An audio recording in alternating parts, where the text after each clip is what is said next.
Hi everybody, it's Gail from Gail's Bookish Things. A few weeks ago I was at my friend Debbie's house. Debbie has an amazing craft room. I mean, whatever paper, whatever stamp pad, whatever color marker, you name it, excuse me, Debbie has it. And she realized that she had two of these little stamp sets. This is called Perfectly Imperfect Patterns. The number is D2051. And whoops, got junk on it. It's made by Close to My Heart. I don't know how she obtained this, but I think she's has some sort of membership. Here's the website. And so sometimes Debbie and I will get together and we will kind of decorate some journal pages.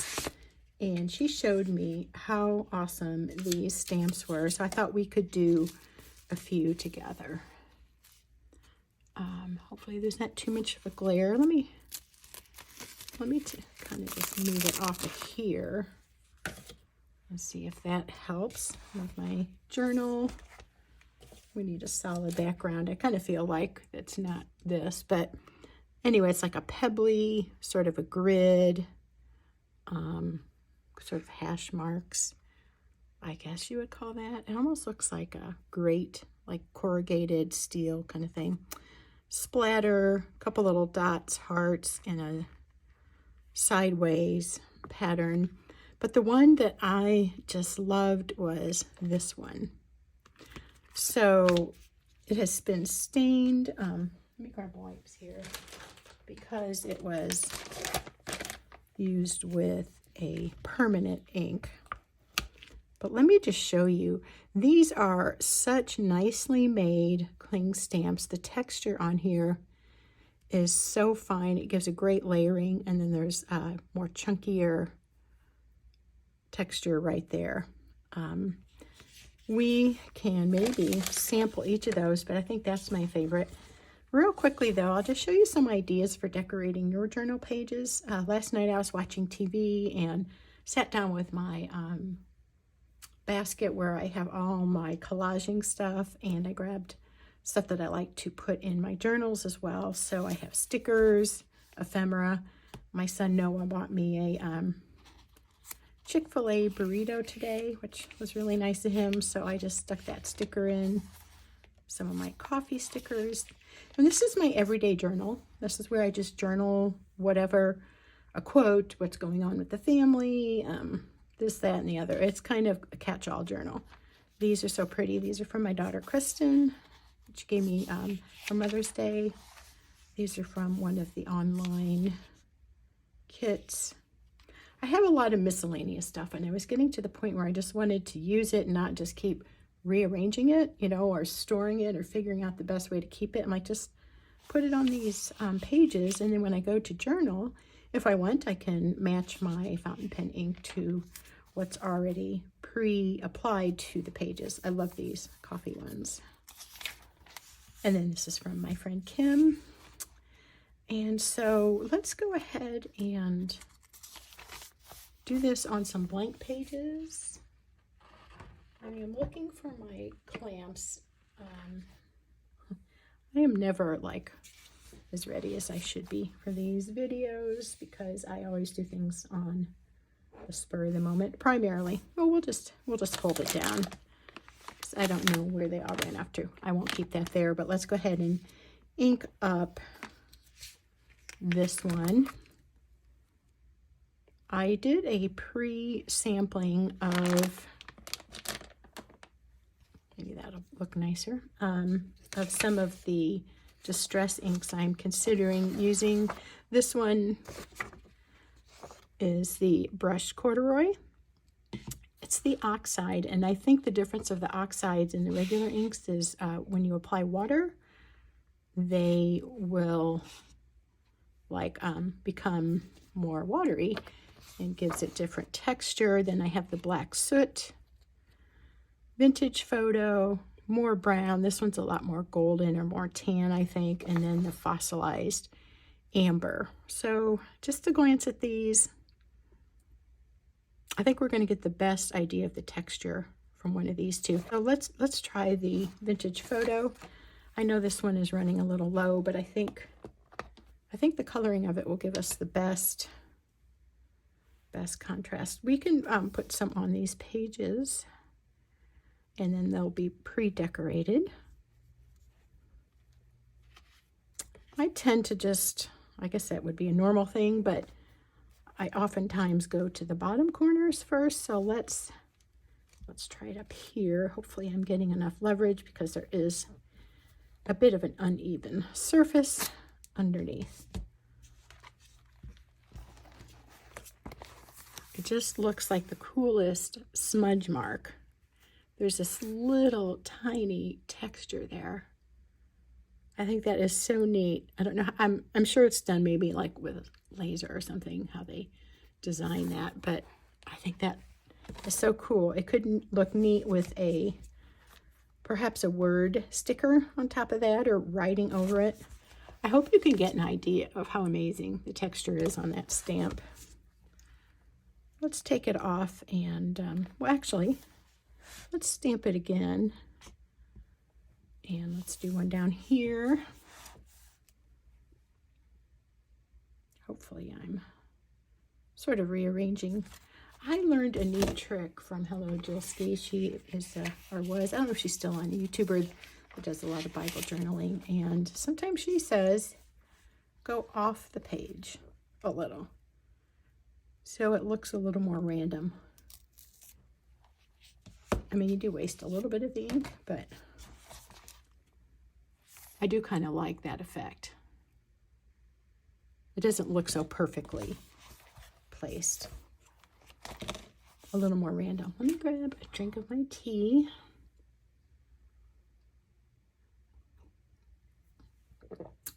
Pumpkin spice tea that my son and daughter-in-law gave me. It's very good. Okay, so the question is, whoopsie, these are so sticky. Is that good? Or do we want to add additional texture to these pages? Maybe a smaller splotch. Let's do a smaller splotch. Now my throat is gurgling from swallowing. I have the worst time swallowing sometimes. It's kind of weird. Okay, we're going to try the brushed corduroy. And let's overlap, see what happens. Do you like to decorate your journal pages? And if so, do you decorate them as you go along, or do you prefer to decorate them afterwards? Or do you, like me, generally default to that? That's my pattern. I typically write, I don't know what all these little things are everywhere. I typically write and then decorate, but I like having it pre-decorated. It feels like it's just ready, and it seems somehow more inviting to me. But I oftentimes don't do it, and I oftentimes don't take the time to use the stamps. So I really want to focus on, excuse me, gosh, my throat, using these more, because they just add such a dynamic look to the pages. But, you know, you're in a hurry. It's a little more work to pull out this stuff. That has so much ink on it still. Oh, wow. I mean, can you see that? It just really picks up the ink. So I kind of like that. It's unusual. It's different. It'd be a nice backdrop for some writing, I think. A little bit of a unique, abstract kind of look. That is so wet. I'm afraid to turn the page, but we will go ahead and do it for brevity's sake. I don't know if we want to do all of these. I'm not real wild on the little tiny edges. To me, that's tedious. I kind of like these bulkier patterns. The splatter looks super fun. You can see, I think, right there what that will look like. There's a little flower. And then there's just the date, or not the date, the ID number, I guess you'd call it, of that particular stamp set Let's try the fossilized amber.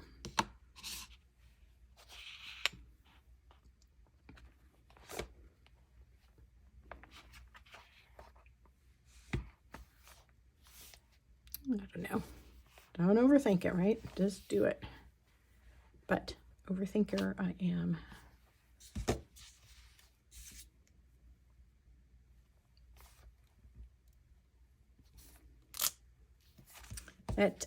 That's really neat. It's a little bit harder to see because it's dots and they're smaller dots, and it is on dot paper, but I like it. I think I could maybe go back over it with, I have another color that's similar to this amber. It's a honey colored ink pad, and maybe that would add some dimension. But subtle is good, I think, also.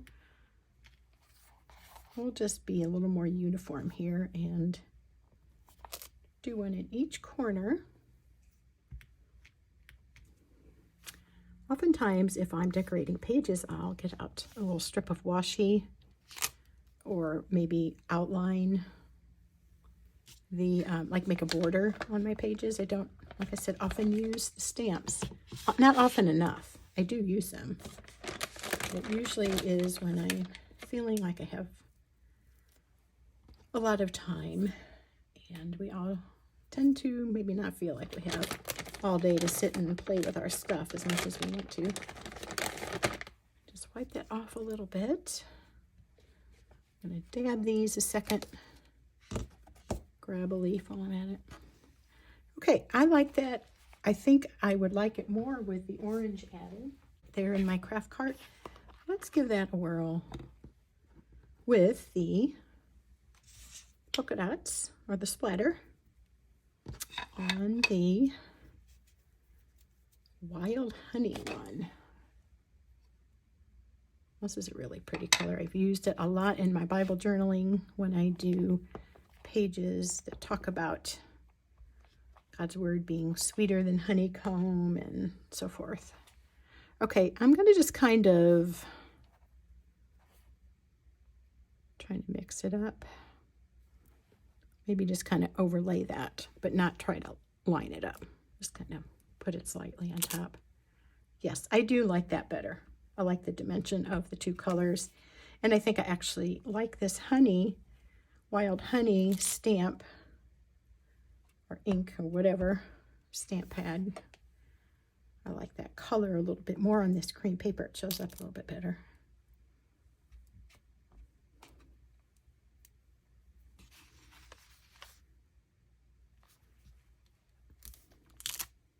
Nice. Do you hear that little clingy noise that makes? These are such nice stamps. Thank you, Debbie, if you're watching, for sharing this set with me because it's really fun. Aren't those pretty? I like it. I like it. Let's do one or two more, and then I will let you go and do your own stamping. This maybe will motivate you to get out your stamps if you had it. The power of suggestion is very strong in my life, and I imagine if you're a creative personality, it is the same for you. Because you see an idea, and then you just want to do it. Okay, we have used all of these, I think. So, use the lid. Here it is. I don't know. Let me see if I have more colors. I have this pink, but I'm not a hot pink person.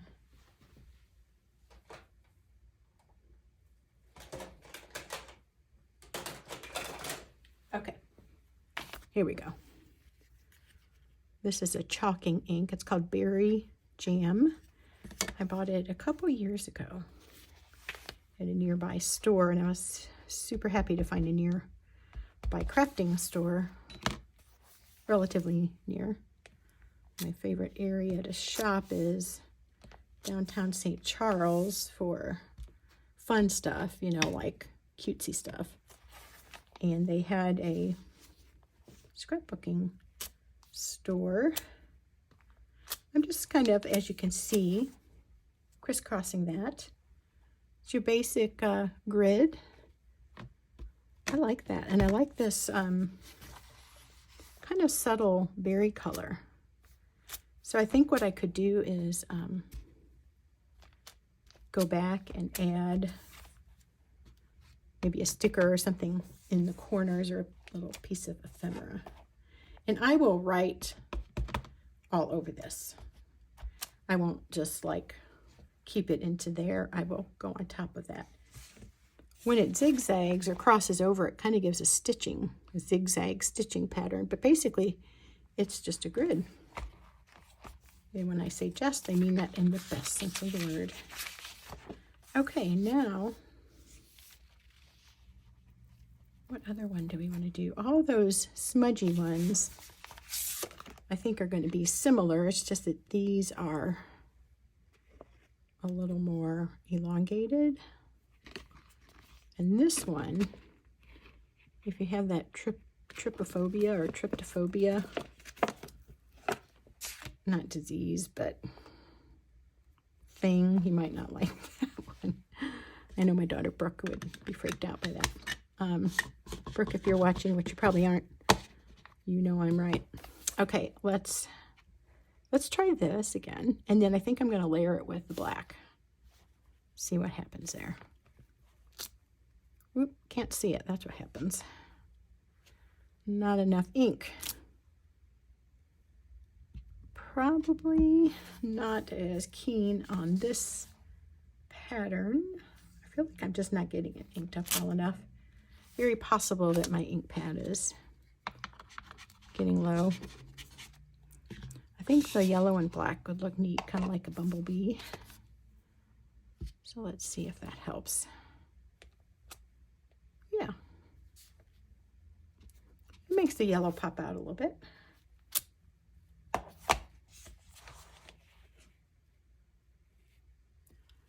I will leave that as is, and then maybe go back with a colored marker or pencil and outline the border, maybe stick something on there later to be cleaned. Let's do this one. I was seeing if they had names. I don't think that these are individually named. Let's start at the bottom corner this time, and let's start with, it's not on there really well. I should get my bigger block. Oh no, let's try the berry again. Maybe a berry and a brown, or berry and orange would look appropriate for the fall season. Hopefully these pages will go into November, and yeah, I may better finish them in November, because Christmas time, I will want to do more Christmas themed pages. Okay, this one is coming out really light. And it does look kind of like pores or tree bark. It's a nice subtle design though. I kind of like that in the background. So, you know, if I'm not all about just doing a fancy page, I just want to mostly journal, but this just creates a little interest for the page. And I'm not thinking about what I'm doing. I'm just trying to lay down ink to see how I like this. It seems like a lot of it's just getting caught in there.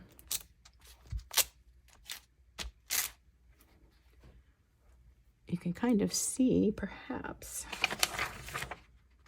how the ink just seems to be kind of pooling in there. So I'll have to really wipe that down. I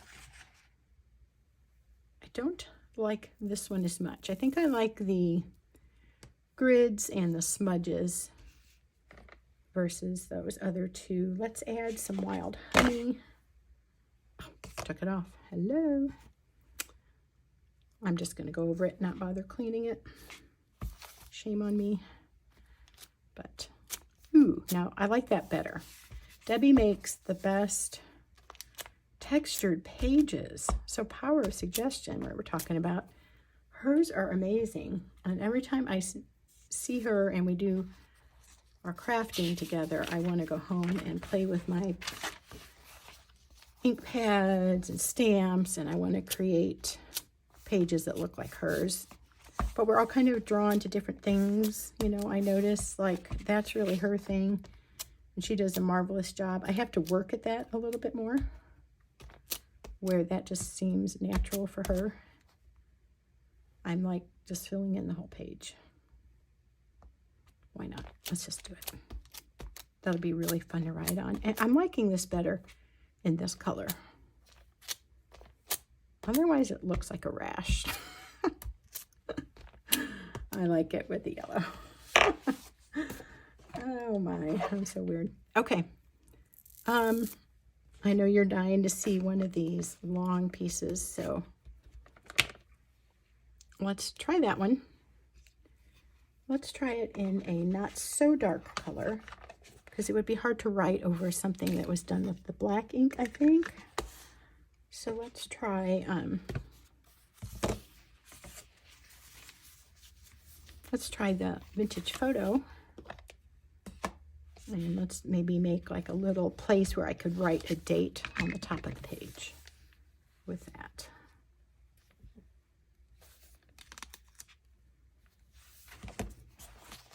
I mean, kind of, there it is. Not too exciting in and of itself, but I think writing a date over that with a marker or dark fountain pen ink will look cool. But what I really appreciate about these cling stamps is the quality of them and how detailed they are. So that's that. I hope that was interesting to you. I hope that makes you want to get out your inks and stamps and decorate some journal pages. That's all for now. Thanks for watching. See you soon.